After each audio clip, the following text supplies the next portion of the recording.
Seconda corsa premio Volga, sono prossimi al via i cavalli partecipanti alla prova Gentleman di giornata. Sono in pista 4 anni, non vincitori di 28.000 euro in carriera. Con l'1 Becky Black Dante, 2 Beautiful Day, 3 Beverly Jet, 4 Balalaika Matto, 5 Bella Stella, 6 Bamako dei Greppi, in seconda fila da solo con il 7 Bangkok Mail.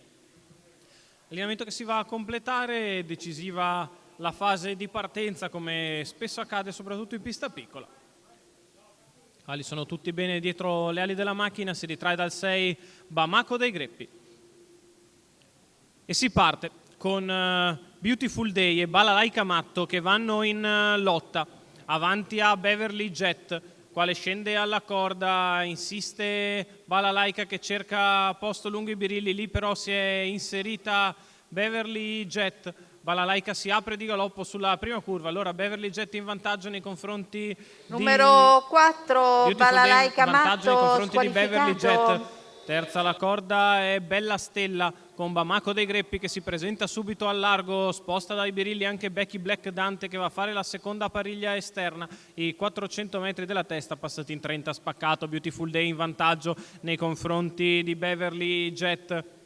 All'esterno Bamako dei Greppi, in seconda pariglia Becky Black Dante, chiude terzo lungo i birilli Bella Stella dopo i primi 600 metri passati in 45,2.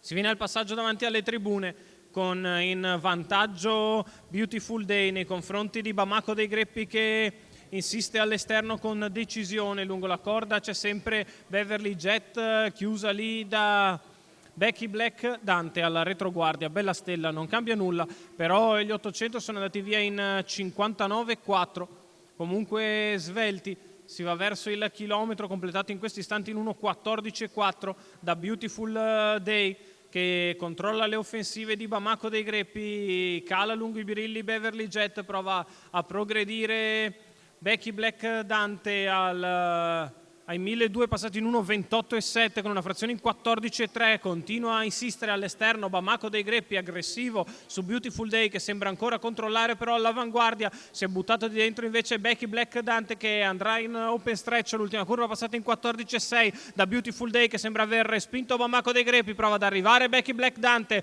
Beautiful Day in vantaggio, Becky Black che prova a infilarsi dentro, poi Bamako dei Greppi, Beautiful Day che ha ancora una di margine, Beautiful Day che viene a vincere facile nei confronti di Becky Black Dante. Per il terzo è Bamako dei Greppi. 29,1 la chiusa, 1,13,3 il ragguaglio cronometrico, il successo di Beautiful Day. Filippo Monti che guida per Alessandro Gocciadoro, i colori della scuderia Ale e Dani, il successo della figlia di Libeccio Griff che porta a casa la vittoria, continua a vincere questa Beautiful Day, davvero miglioratissima dal training di Alessandro Gocciadoro.